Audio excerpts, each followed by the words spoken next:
Given all the suffering in the country right now, given the fact that you've held these press conferences every week and the speaker has held them daily, why is it, do you think, that public opinion is not carrying the day on this issue? You know, I don't know, and honestly, I've said this before. I really try to avoid making this an issue out of what the polls say or who's winning or losing, because nobody wins. Shutdowns are stupid. I've been here long enough to have been through a few of them. Nobody wins.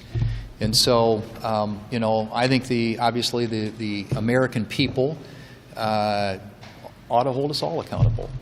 But clearly, in this case, it is the Democrats, and they are actually coming out and owning it in their public statements, suggesting that we want to keep the shutdown going, or it gets better every day for us, or we need this for leverage. Those are all statements being made by Democrat senators and House members.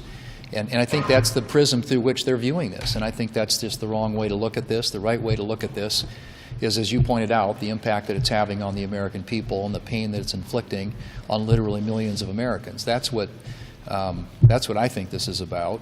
And honestly, nobody wins. Let's just, they need to vote. Let's open up the government and get back to work. Do you believe that Tucker Carlson's views and that his voice belong in the conservative movement?